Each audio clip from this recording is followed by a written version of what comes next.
vamos a terminar de ver las glándulas que nos quedaron colgadas. Arranquemos por las suprarrenales. Las suprarrenales son órganos que están situados por encima de los riñones, pero que presenta una estructura embriológica variable. ¿Por qué? Porque vamos a dividirla en dos áreas. La corteza suprarrenal, que va a secretar hormonas de naturaleza esteroidea, y luego tenemos la médula. ¿Qué característica tiene la médula? Que en realidad la médula es neuroendocrina. Las células que componen la médula suprarrenal van a estar constituidas por las células postganglionares del simpático. Por lo tanto, va a ser inervada por las células preganglionares. No se preocupen si hasta acá no entendieron ni jota de esto, porque cuando veamos nervioso les va a quedar re claro. Lo que tienen que quedarse en este momento entonces es con la idea de que la naturaleza embriológica de la médula es nerviosa. Son modificaciones de neuronas del simpático. Vamos con la corteza, de afuera hacia adentro. Vamos a tener primero la zona glomerulosa, que secreta mineralcorticoides como la aldosterona. La aldosterona lo que va a producir es la reabsorción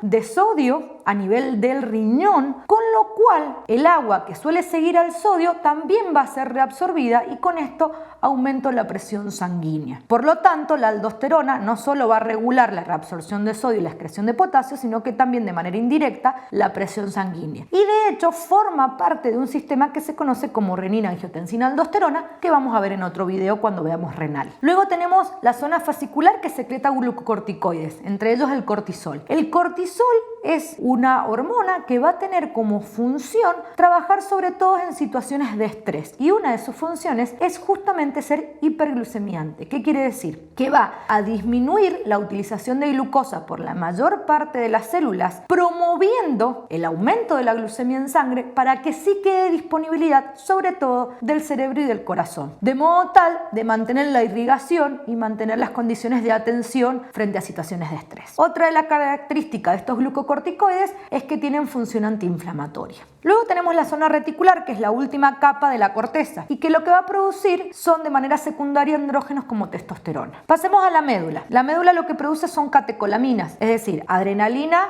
o epinefrina y noradrenalina o norepinefrina. Estas neurohormonas van a tener como función también participar de la regulación de mecanismos que tienen que ver con el control del estrés. Van a aumentar la frecuencia cardíaca, van a aumentar la frecuencia respiratoria, como así también la glucemia, preparando el cuerpo para actuar. Pasemos al páncreas. El páncreas es uno de los órganos que justamente es mixto en cuanto a su naturaleza. ¿Por qué? Porque tiene una porción exócrina, acá representada en verdes, con estos acinos que producen jugos pancreáticos que van a terminar yendo a parar a una cavidad que es el duodeno. Y luego tenemos la porción endócrina del páncreas representada por estos islotes de Langerhans. Estos islotes tienen tres grupos de células. Las células alfa, que producen glucagón, que es hiperglucemiante. Las células beta, en naranja, que producen insulina, que es hipoglucemiante. Y finalmente las células deltas, que producen somatostatina. La somatostatina va a regular la función gástrica, como también así es inhibidora de la síntesis de glucagón y de insulina. Esto lo vamos a ver mucho más en detalle en el próximo video, donde vamos a ver específicamente la regulación de la glucemia.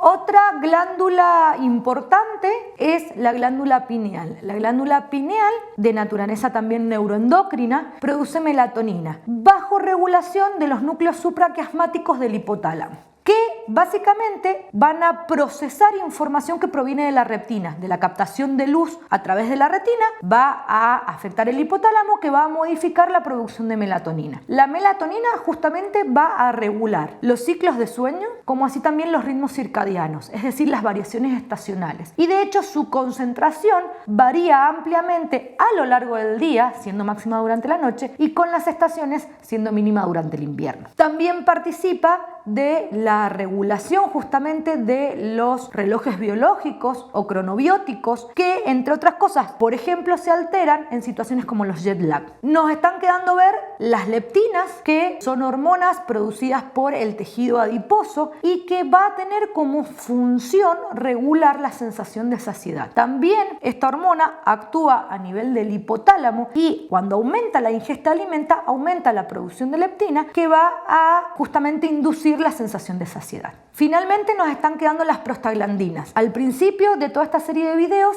habíamos visto que aparte de secreciones endócrinas teníamos secreciones autócrinas o parácrinas, y este es un ejemplo claro en las prostaglandinas, que es secretada en una gran variedad de células a partir de la membrana plasmática. La función de estas prostaglandinas es enorme. Va desde la contracción de la musculatura lisa de órganos como la vejiga o la vesícula seminal, la agregación plaquetaria, la regulación de la temperatura, y cada vez más se asocian con procesos inflamatorios. Por ejemplo, altos niveles de prostaglandinas se asocian con procesos reumatoides o asma, por ejemplo. Para terminar esto, les quería remarcar que si bien hemos visto órganos endocrinos, no nos restringimos únicamente a esto, sino que hay un montón de otros órganos que tienen como función secundaria producir mediadores químicos. Por ejemplo, el corazón produciendo el péptido natriurético auricular, el duodeno produciendo secretina, el estómago produciendo gastrina, el hígado produciendo somatomedinas. Entonces, por favor, recuerden rever también estas otras estructuras. Con esto, chicos, entonces terminamos con endocrino. ¡Hurra! Nos vemos.